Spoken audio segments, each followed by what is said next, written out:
rather muted but quite delightful and expressive sound is the sound of the Cobalt5S. And if we're going to get serious, we've got to take off. Ah, that's a satisfying feeling, isn't it? Yes, the new modal synth. If you're watching this and I met the deadline, then it's out today, announced today. What is the Cobalt5S? Well, essentially it is, I've got a Cobalt 8 here. This is the desktop. It's a 5-voice engine of the Cobalt 8. This is the M. If you want to see what the keyboard version looks like, I don't have one of those, but I do have an argon. I do have an argon. Imagine that in blue, and that's pretty much what the 8 is. They also did an 8, a 5-octave one, I believe. But essentially what we have here is exactly the same. If I go to this shot here, which gives me a bit more scope action, and put the overlay on, this is essentially a 5-voice polyphonic version of the Cobalt synth engine, which is a fully DSP synth, has 2 oscillators which can have a spread, so they kind of double down to be 4 oscillators each side, so you can get 8 oscillators per voice, times 5, up to 40 oscillators if you're in unison mode. I can demonstrate that a little bit later. Obviously the layout is quite different. We've got a 3-octave key bed with aftertouch. We've also got an XY pad in place of the joystick, and actually there's also a pressure component to the XYZ pack, so as you see I can push on it and it adds another dimension of control as well, but it's a lot sort of more slender and kind of laid out. In fact, it actually makes quite a nice controller keyboard because the keyboard feels okay. It's powered over USB or mains. We've got a stereo out on jacks, we've got a damper pedal, we've got clock for sync in and out, we've got MIDI on full-size DINs. This is being powered over USB, which has got a nice big chunky USB-A connector. It's not quite as substantial as the Cobalt main engine, but it still feels actually pretty nice, and all of these are rotary encoders. The only thing I will say is this display is super tiny. If that's my finger, and that's basically covering all of it. So it is, even though it's pin sharp, it is quite small. There are a few other differences. One thing is that, aside from the 5 voices, there are only 2 LFOs. LFO1 is global, LFO2 is poly. The main Cobalt 8 engine has 3. There's also only 2 effects there, which are fixed at chorus, and if I come up here and press chorus effect or delay effect, but they've been programmed pretty nicely. So let's just I'm not going to review the whole thing because I've already done that. If you want to see that, check the Cobalt 8 engine, and that gives you a much kind of broader idea of what's going on. But I will just go over the basics. Each of the oscillators is extended virtual analog. This is the VA algorithm. Go into shift mode and we can select the algorithms. Then we've got control over the spread and the position. There are 32 of these algorithms in here, and you get the full, basically the Cobalt engine, and that's all goes into, we've got a modelled 24 dB ladder filter. Essentially this is like model on the Moog filter, and that's kind of the signal path. Couple of envelope generators, filter and amplu, plus a modulation generator, arpeggiator and sequencer. So very similar in many ways. The only thing is at the moment those patches are not compatible across, which is a bit of a shame. But let's listen to a few and see how they come out. This one is just a really nice pad.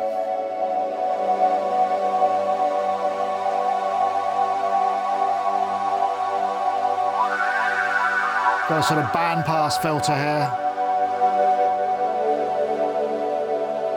And you can hear, I mean, even though we only got a chorus and delay, it's got a really nice, wide sound.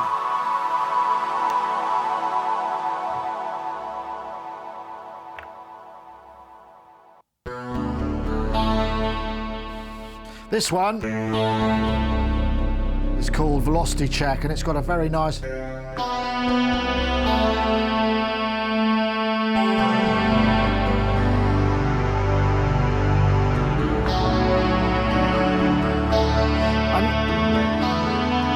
I mean, even though this is all digital, this does have sort of tones of a PPG vibe. Got a very nice flavour, and you can see on the scope there's loads and loads of frequency response. Let's try another couple of patches. Got to go for PWM. There was this one, which is, where was it? Pulse Watt. Okay, so let's take a look at that. This one's called Pulse Watt. Drop that down an octave.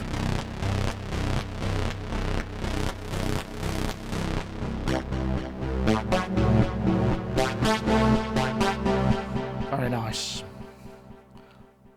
Let's have a look at going to patch mode. As you can see, the kind of there's quite a lot of secondary functions to these. So just pressing that brings up the patch browse mode. Whereas I can init a patch here, I can create a random patch, and then selecting the different amplitude envelopes and then hitting Shift gives me access to the secondary controls. So there is a certain amount of that going on, but that's because this is so small. But the other thing about this is being so small, which I thought was actually kind of a cool idea. I'm surprised they didn't put like little stubs on, because you could imagine you could keytar it. I mean, I know it's not a cool thing to say, but you could actually strap it on and play.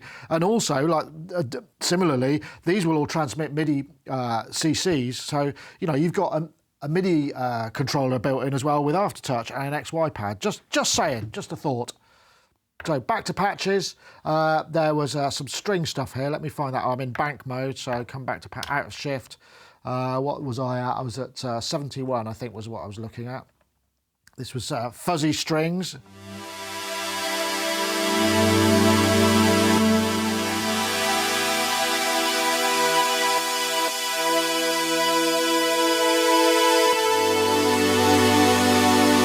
Just again, quite a nice lush sound. Let me find a couple of bass sounds, more sort of analog vibe. In fact, let's go to patch 1 or the init patch, the startup patch, and see what that's of. Because sometimes they put a lot of stuff into one of those. So let's just see. So we got, by the way, there are 300 patches internally here, and I think they're all over user writable. So Analog Breeze is what the patch 1 is called.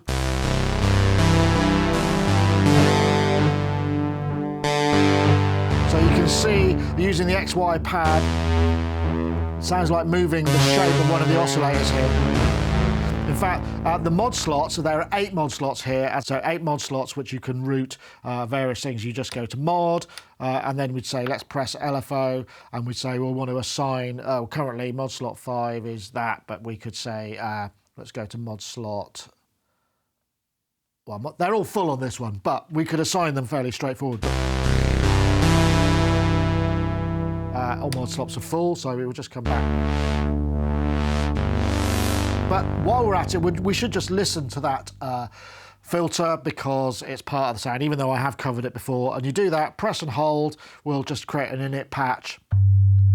In fact, we can see the waveforms here, because I've got my scope over there, which is a proper analog scope.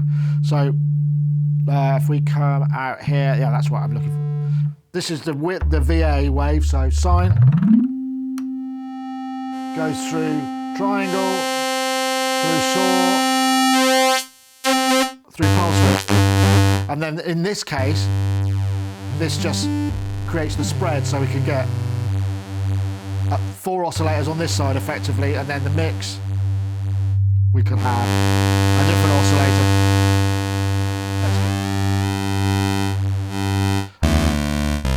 Anyway, I digress. What was I going to do? I was going to show you a sawtooth, wasn't I? So let's just bring that down, go to a sawtooth, into the analog model filter. This is model. There is no analog stuff going on here.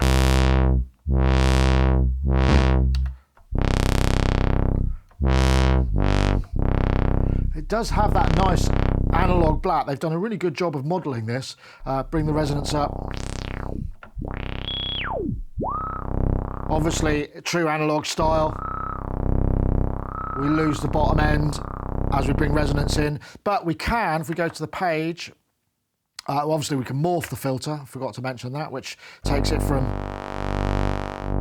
I think goes up to 2-pole through bandwidth, through bandpass filter. And then, but we've got other filter types in here. So if we come through, we've got resonant, low pass, then balance, which doesn't have quite so much bass roll off, and then high pass filter, which is all right. It doesn't go I haven't got those really low harmonics. But anyway, I won't go through all of this because obviously I've done that. If you want to check out the original Cobalt engine review, the Cobalt 8, then that's well worth doing. Quite a nice bass vibe to it, and you can see again just plenty of low end there.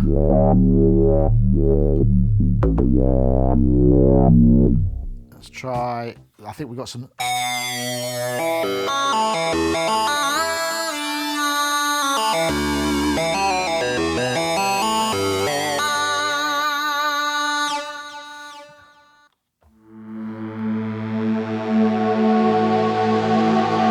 There's a good range of sounds in here, and I must admit I did like the sounds, and we're not losing any of the capability there. Let me see that. I'm trying to find another really sort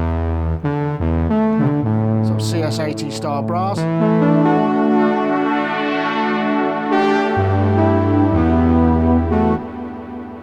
And you can hear there, that is just a delay, but it's got. And yeah, it'd be nice to have a reverb, but that's not horrible sounding.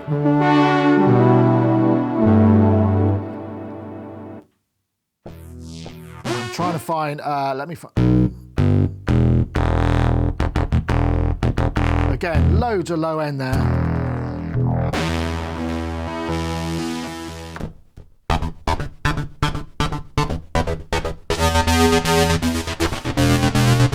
Quite modern sounding stuff. Patch design in this has actually been done quite well to show off the capabilities. One of the limitations that I was a bit disappointed by was the fact that the LFOs don't go into all that high audio rate. So if I just go and init patch again here, get a, let's go for sawtooth, bring the filter down, let's assign this to filter.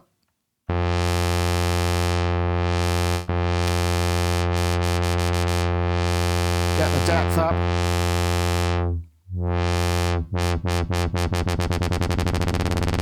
And that's as far as it goes. I don't think actually the original Cobalt engine went all that high into audio rates. That was probably the Argon 8. But what we are missing is that third LFO in the 5S that was present in the original Cobalt 8 engine. And I think maybe that's one of the reasons for now they haven't translated patches from 8 to 5. I guess that might be something that they could do, but it would have to be some sort of translation process because the architecture is slightly different. So while it is possible,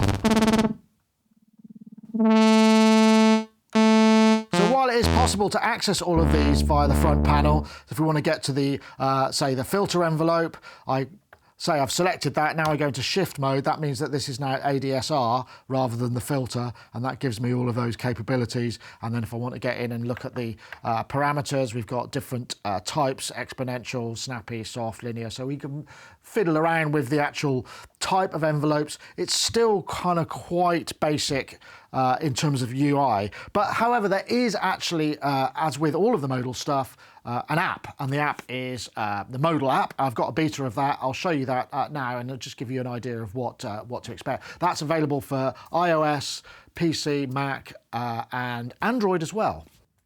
So here's the editor here. This is running on M1 MacBook Pro 14-inch under Monterey, so all running nicely. Obviously, as I said before, this is available for PC, iOS, and also Android.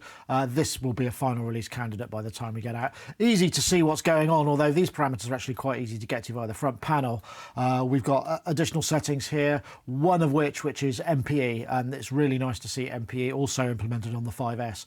It's played nicely on the 8 and the Argon. I tried that with the Rolly Seaboard, and it's just a really nice feature to be able to have that. The star of the show for me, though, really is the mod matrix, because we can very easily set the sources and destinations. There are different sources and different destination lists depending on what we're using. LFO1 is, as I said, is a mono global LFO, so that will go to these destinations. Sort of strangely, the destinations are put on the top, which is unusual. And then if we go to LFO2, which is poly, has a slightly less fulsome number of parameters, but these are all parameters that can be modulated per voice, which is nice and handy to have. So 8 slots represented there, very easy to set up. We've also got the access, we can access the sequencer. Worth mentioning, we've got 4 lanes of animation, which is parameters, so we can map parameters in the animation to any of these and edit them here. I mean, you can clear and you can clear the control and the animation data and the note data separately from the front panel, so no problem. Keyboard settings, all pretty much easy to get to there. We can also set patch gain, which is kind of useful, and obviously the overall volume here, and we can create random patches if we want. This is also available via the front panel, so not really anything in here that you can't get to via the front panel, but it's actually a nice interface to be able to program the synth from. This patch is a nice example of just sort of those oscillators and aftertouch on the filter and a bit of, sounds like a bit of maybe detune or some other parameter mapped on here. And we've also got the pitch bend. It can be a little bit, if you've got pitch bend assigned, you can kind of miss a bit. And when you're trying to do that, you can kind of maybe squiff a bit of that on there. But you can lock the touchpad. But there are also, if we go through different modes, so you can have pitch bend and mod, just the mod. So you can actually set it up to maybe not have that behavior. On the original Cobalts, the Cobalt 8, there was an external audio input which allowed you to feed a stereo input in bypassing the synth actually and going to the effects, which was actually quite handy. I think I did a couple of Friday fun jams. That's also not here, so that's yet another feature that's been cut down. But bear in mind, this has been made to be more affordable. I mean, the price on this, I think the list price is around $429, but we think we're going to see it around about $379 street, which isn't, you know, it's not too expensive. And it's also quite interesting that I've obviously reviewed the sequential Take 5, another 5-voice, and this is another 5 voices. No, you don't see a 5-voice synth for, I don't know, decades, and then 2 come along at the same time. How unusual is that?